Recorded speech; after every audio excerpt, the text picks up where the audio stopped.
Welcome to Module 4 of our Baseball 5 webinar. In this module, we'll look at the documents necessary to conduct, control, record, and score the game, the lineup card and the scorecard. These are the two documents that the game officials will have to manage before, during, and after the game.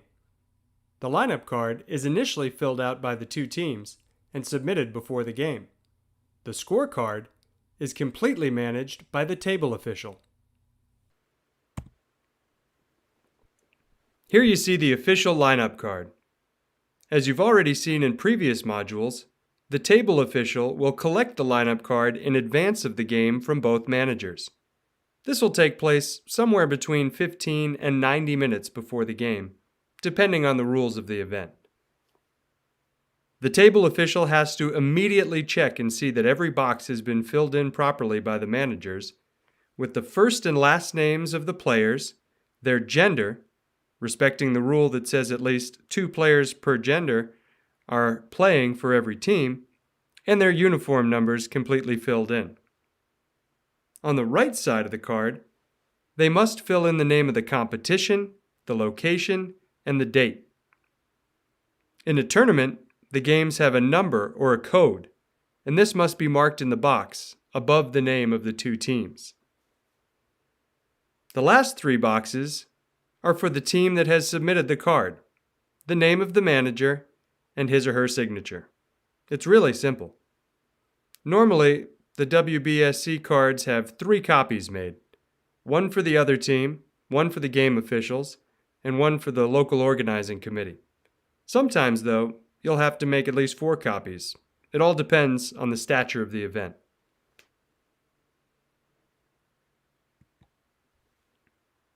Here you see the official scorecard.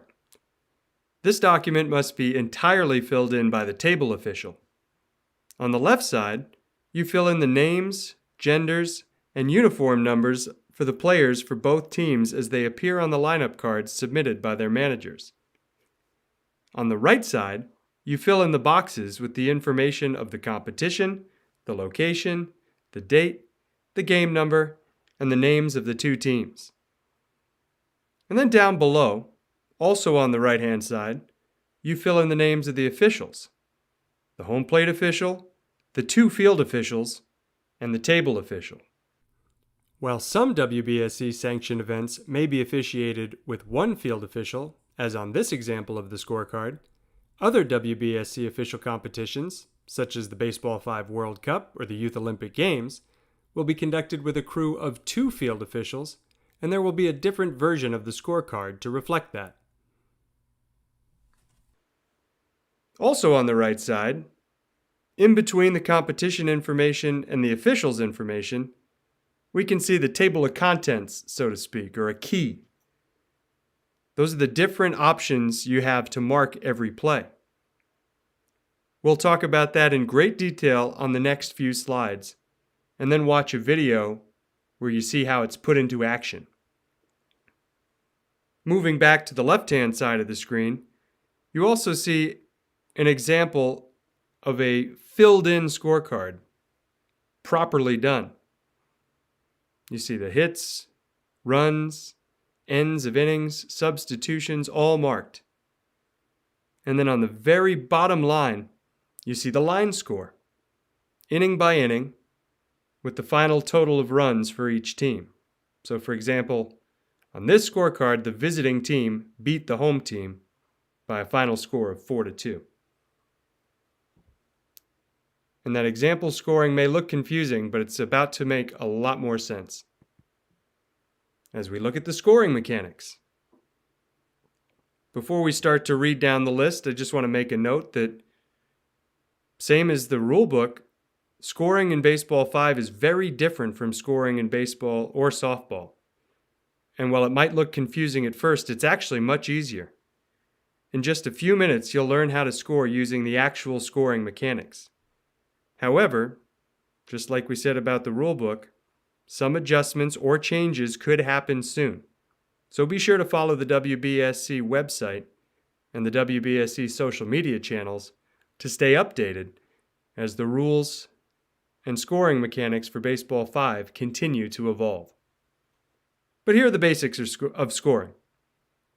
If the batter is out, the table official marks an X.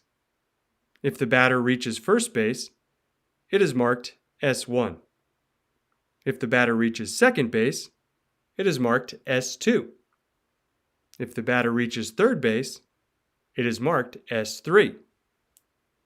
Should the batter score, for example, on an inside the park home run, the table official simply marks a circle or an O. If the batter reached base due to a defensive error, the table official marks it with an E. And I want to make an important note here. In Baseball 5, an error is judged by the field officials only, who automatically award an extra base in real time. An error is not an interpretation by the table official. So you're never going to have any question after a play whether it was a hit or an error. The game officials, the field officials, will tell you right away if it's an error, and that way when you're keeping score, you just mark it immediately as an E instead of an S1 or an S2 or whatever the hit would be. But moving on to point 7, if a runner scores after reaching base safely, the table official will circle their related hit or error. So however they reached base, say they reached on an S2, and then when the next batter comes up, they end up scoring, the S2 remains, and then a circle is added to it. And you'll see this in action in just a few minutes. It's the same with an out, as you see in point number 8. If a runner is out, the table will circle the X. If the runner's out, the table will mark an X over the related S1, S2, or S3. The end of an offensive inning is marked with a horizontal line. And again, you just saw all these marks on the scorecard example a few slides back. Another situation to look at is substitutions. A substitution is marked with a vertical line, and the substitute's name and number shall be marked in the space below the name of the starting player. If or when the starting player ever re-enters the game, another vertical line shall be noted.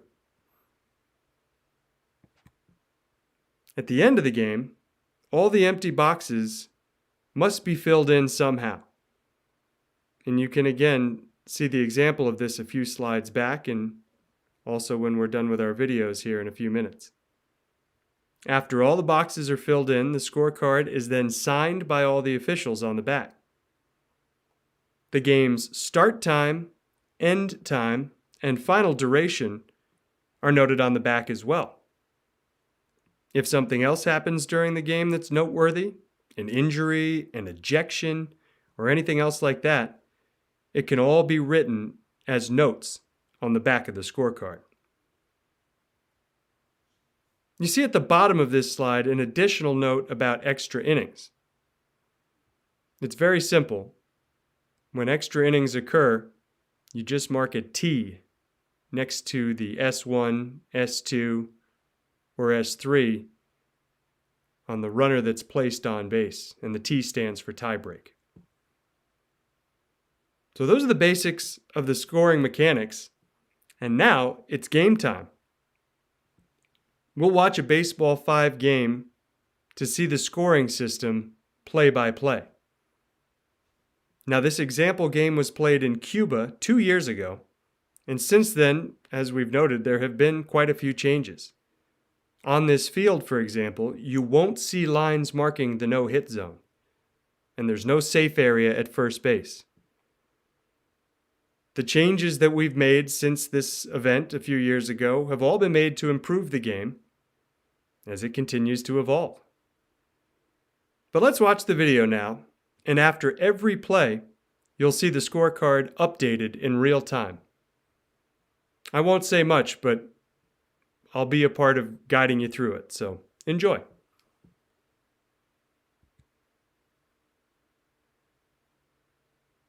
Here we have the first inning of the game.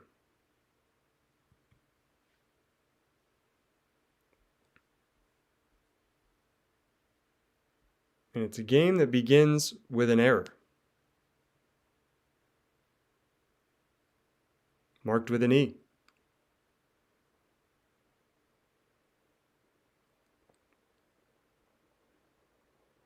We have another error,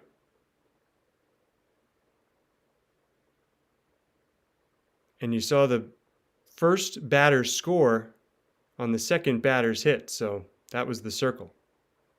Now we have an out marked with an X, and it was a double play, so 2 X's are needed. And there's the final out of the inning at first base. That's marked with an X. And the underline signals the end of the inning. Now we're in the bottom of the first, and it begins with an S1, the batter safe at first. In this play, the batter's safe, so another S1, but the runner's out, so there's an X. And we repeat that process, and we're actually going to do it one more time. Fielder's choice out at second, batter's safe at first, S1. There's the out, and we mark a 0 down below. The score is 1-0. Moving on to the second inning now.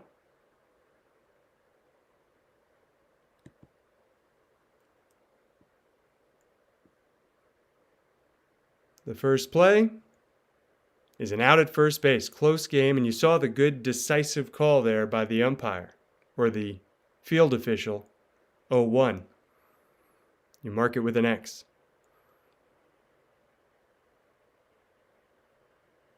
Out number 2, marked with another X.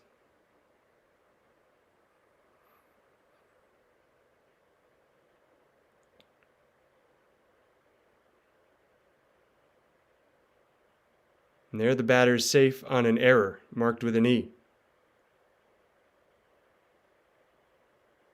There's the final out, which will be marked with an X and then a horizontal line underneath it to signal the end of the inning.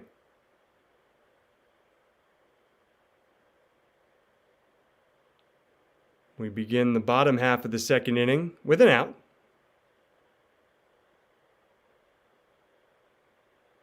Very close play, but good hustle by the batter means he's safe, S1 at first. And the next batter will also be safe at first. Another S1. And here's a hit that scores a run. Everybody's safe. The batter winds up at second, so he'll be marked with an S2. And you circle the runner that scored.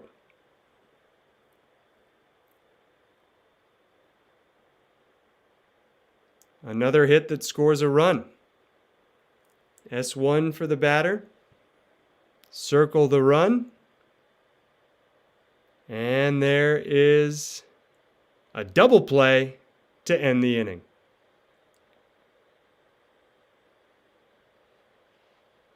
So there's the final X's. You mark the score, underline, and move on. To the third inning we go.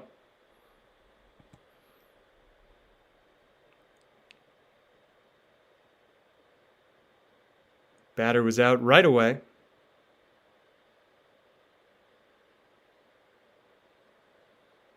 Play over to first. In time. So there's 2 outs, both marked with X's. And the throw to first. And the batter is safe, so an S1 keeps the inning going. But there's the force out at second to end the inning. So that batter, that last batter, gets an S1.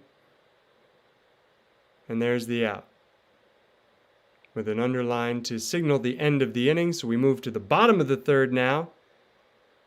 First batter reaches safely, S1.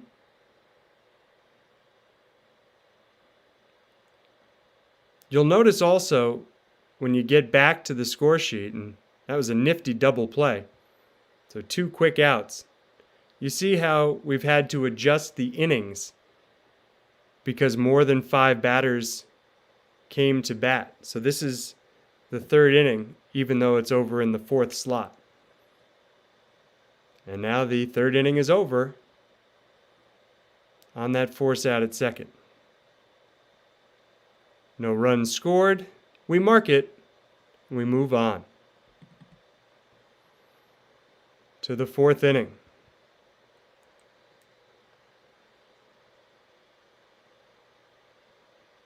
And this video has been edited slightly, but it's basically being shown in real time. You get the really good understanding of how fast a game can move.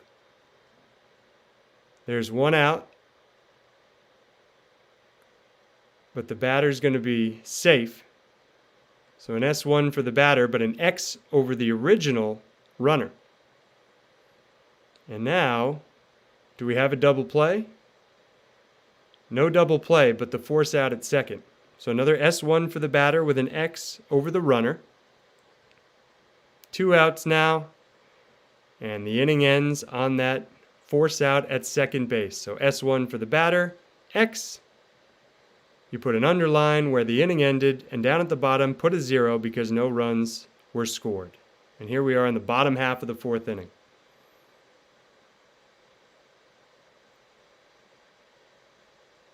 S1 to start.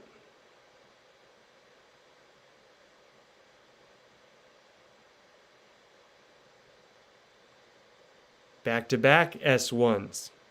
And this, I believe, is going to be a pretty big inning in terms of scoring runs. Already the bases are loaded. No, sorry, the batter was out there. So 2nd and 3rd. And now a run has come in.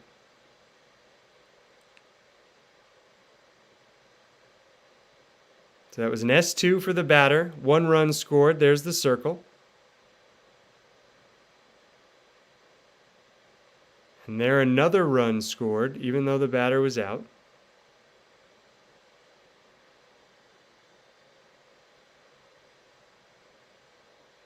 Again, we're going to have to shift over into the next column with another S1 and another run. And now you see there's some confusion because the ball went over the fence. The field officials have to indicate whether a defensive player touched it. That's what they're indicating right there. So the batter is safe. If no defensive player had touched it and it went over the fence, the batter's out. But since the defense touched it, the batter's safe with an S1, and another run scores. As we told you, a very big inning. That was another S1, another run. So this is already 4 runs in the inning. And that is going to be the final play of the inning with a little friendly collision at second base to end it. So there's the X for the final out, followed by an underline. And then the 4 runs down at the bottom. A very big inning to bring us to the 5th and final inning of this example game. And the visiting team is trailing. So they need to score some runs to even force a bottom half of the 5th. Not off to a good start though. An X marks out number 1. That ball flew off the fence on the fly. That's going to be out number 2. And this, my friends, is the final out, or close to it. Sorry, I got ahead of myself. The game is extended a little further on an E, an error. And now maybe things are getting interesting. Here's the throw to the plate. And the out at home plate is what ends this game. So we mark that with an S1 for the batter, an X on the runner. And there you have it. Put up the 0, fill in the scorecard, and that is a completed scorecard on a 5-inning Baseball 5 complete game. Pretty neat. Certainly hope you enjoyed that. And we'll look at it here. This is the scorecard from the game that you just watched, now that it's been completed. And it's really nice that we can analyze this for just a minute. You see the final score down at the bottom. The home team won the game. Final score 6-1. Everything else you can see for yourself.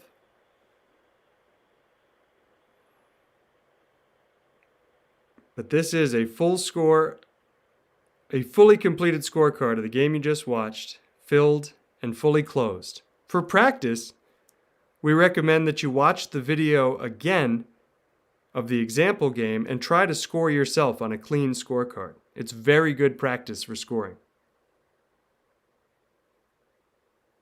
But it's so simple. You see on the right-hand side of your screen, the only marks you'll ever have to make: X, S1, S2, S3, a circle, a horizontal line, a vertical line, and the E for error.